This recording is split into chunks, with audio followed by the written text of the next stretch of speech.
No matter what, any conversation about church vision, about the future of the church, really any conversation about church at all is going to touch on finances at some point.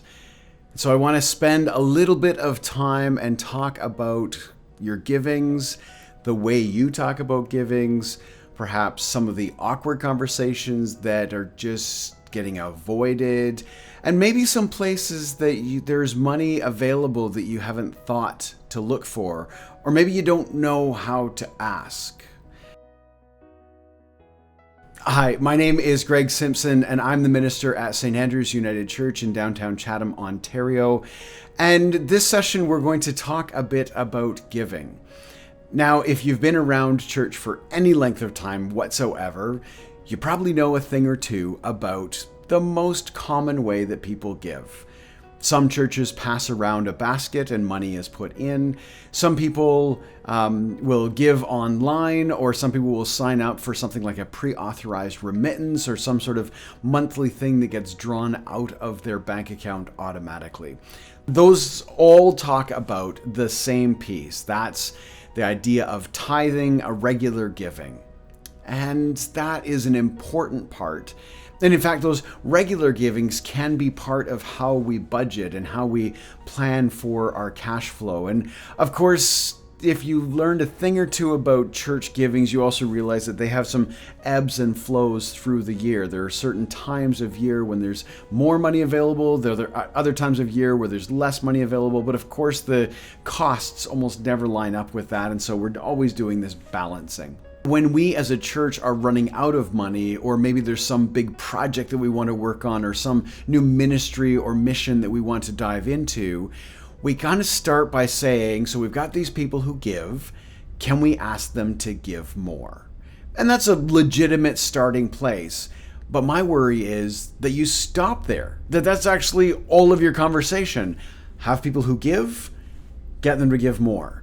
And if we look at this more from a sales standpoint, if you have any experience in business at all, you know that getting a sale from a person who is already your customer is honestly the easiest sale. It takes the least amount of effort to just invite them to buy a little more or invite them to engage in another service. And so by taking people who are already committed to our mission, who already trust us, who already know the mechanisms that are available to give, and asking them to give more, very natural move.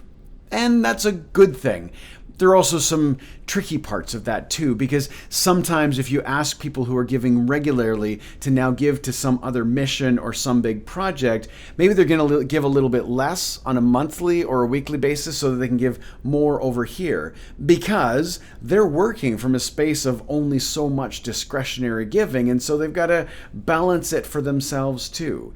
And that's fine, except that it makes it tricky when we're trying to balance these things within the budgets, because we've got regular costs to run the building and pay the staff of the people. And then we've got these other projects, and we really are excited about those things. And so we worry that we're going to, what's that phrase, rob Peter to pay Paul. Was that intentionally using the names of disciples or early church leaders? Never thought about that till now.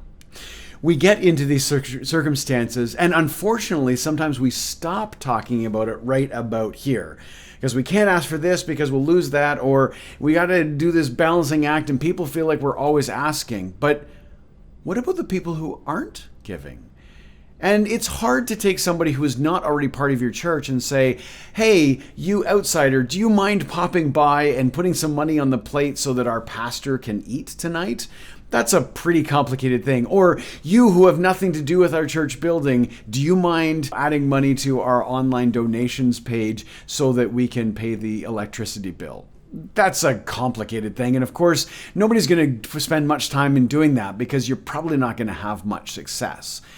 But if you look at the different projects and places where your church is spending money, if you start to speculate on who to ask and broaden your scope, that can be a really healthy way of stepping into some new and interesting conversations about money. I'll use an example that we have done a couple of times here at St. Andrews. About a year and a bit ago, we had an opportunity to buy a new piano. We had a piano on the stage of the sanctuary. It was a lovely grand piano, but it was definitely getting near the end of its serviceable career. It was taking a lot of extra work to keep it in tune, and there were some parts of it that didn't work as well. And we have a large music program here. Not only do we have an amazing music director, but we also have lots of people who come in and use the instruments that we have here. And so we needed to upgrade that piano. We got an opportunity to buy an immensely better piano for a raging good price. And this isn't braggery, it was just sort of this happenstance because we were in a space financially that we didn't have a lot of fluid money at the time. And some of us were worried that if we suddenly asked the same people to just come up with another 80 grand to buy this grand piano, that it would have been really detrimental to our regular givings. And so what we did instead was went outside of the building to some of the people who come to our concerts, or some of the people who support our music program, or the people who are interested in music in our community or arts in our community, and asked them if they would be interested in bringing this wonderful piano into our community. Now we know, because thankfully we're very connected with the arts community in Chatham, we know that this is one of the best pianos in our community, so that if there was an artist in the area who wanted to play at the next level of instrument, well, then they'd know where to go. And so it gave us an opportunity to talk about who other than our regular people might we ask for money. And so my challenge to you is to start doing that. When you've got a mission or a project or even a particular purchase that you have to make, wonder about who are not the usual suspects who might be interested in getting involved. And that can make a huge difference.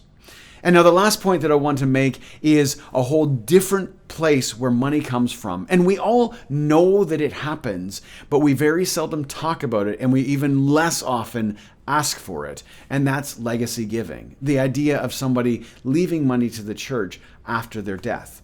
And this is a hard conversation to have. It's hard enough to talk about money around church stuff. It's even worse to talk about money and death. And to talk about people who talk with people about, when you die, could we have some of your money? That is a really awkward starting place. But there's some things that I want you to know as leadership of your church. A couple of things. Now, this is coming from the Canadian context because that's where I am, and specifically on Ontario, because I think different giving rules are slightly different in different jurisdictions. But what I do know for certain is that if you are a person who has some money to leave behind when you die, and you would like to have that money go to your children, it actually helps you from a tax standpoint if you give some money to a not-for-profit. In some cases, depending, and you'll have to talk to your financial planner about this, but there are some interesting cases where there's sort of a break-even point where if you give X amount, it will to a not-for-profit, it will lower your taxes by enough that there's actually more money available to go to loved ones, because the money that gets transferred through an inheritance is heavily taxed. But you can kind of change that up a little bit. So that's something to look into. And it's something that I didn't know about until I was speaking with an expert within the church who shared that.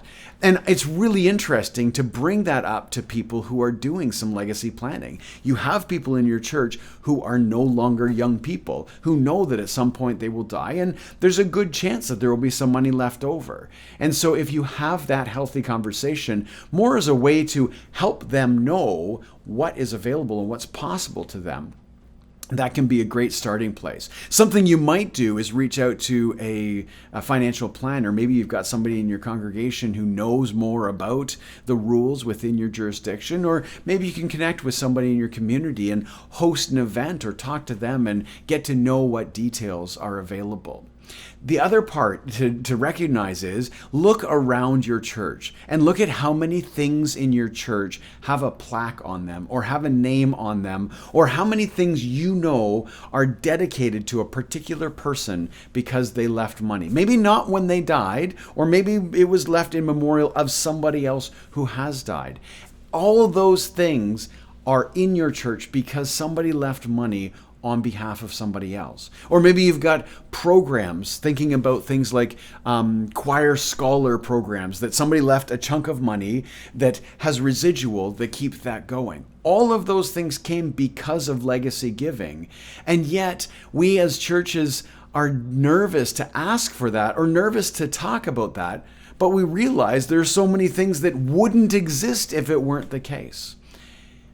I don't have the stats for Canada, but what I do know is in the States, somewhere around 31% of donations to not-for-profits go to religious organizations. So that's a really great thing. So there are lots of not-for-profits out there. There are a lot of really great causes. Somewhere around 31% of that money goes to churches already. That's great. But when we start to talk about legacy giving, it goes down to 8%. A very small portion of the money that gets left over, that gets donated when people die, is going to churches. And there are some really practical reasons for that. And a lot of them come down to lack of conversation, lack of communication, or people not wanting to have conversations. Because it's hard to talk about death. It's hard to admit that you're going to die. We spend most of our lives trying as hard as we can to pretend that that's never going to happen. But if you are courageous enough to spend some time talking to elderly people, or maybe not elderly people, but people who are willing to talk about the realities of life, what you realize is most often after someone dies, it's their children who choose where their money goes. And just pay attention to the obituaries in your local neighborhood. What you see is they talk about where donations can go on behalf of a person. And generally, they go two places: where they died and why they died. And they're almost always wonderful things to support. So it might go to a hospital foundation, or it might go directly to a hospital itself. Or maybe if you have a hospice in your area, or it might be the retirement community they lived in. So where they died, that pot of money, that's where money goes. And then the second one is how they died or what they died from. So you've got cancer societies and heart and lung and all sorts of disease prevention or groups that are trying to make some of these diseases more livable. Wonderful things to do. But I'm thinking about some of the people in our congregation who have been part of this church for 90 some odd years. Their lives have revolved around this church. And they probably would love to know that when they go, some of their money is going to make sure that this ministry continues.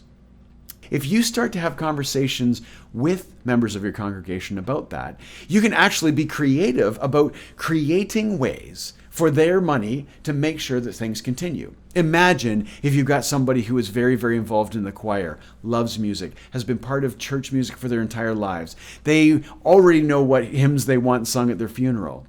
Give them a chance, a way to invest in the church, to make sure that future generations can enjoy the music of the church just as much as they did.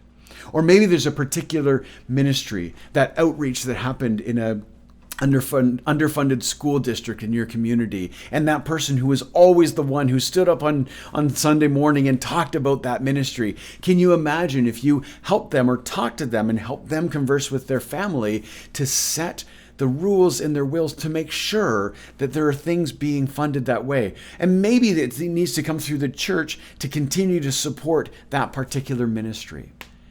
The only way this is going to happen is if you talk about it. It's not going to be easy, but I remember that Jesus talks several times about how this wasn't meant to be easy. But you are called into this ministry, the ministry of legacy giving.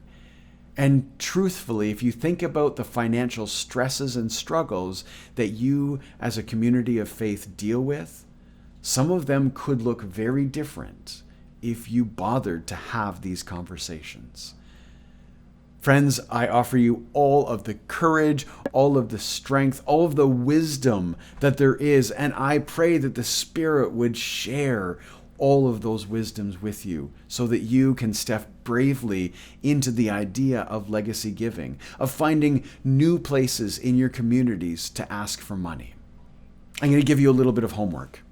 sit down first by yourself and then with some of the committees, the finance committee, the people in your church who make decisions about money, and talk about first the usual regular income streams, and then talk about some of the other places that you can ask for money, that you can give people an opportunity to give, that you can be the channel, the conduit to make sure that the resources that they have put aside for themselves, that they have gained through their lives, continue to do good in this world, even after they're gone.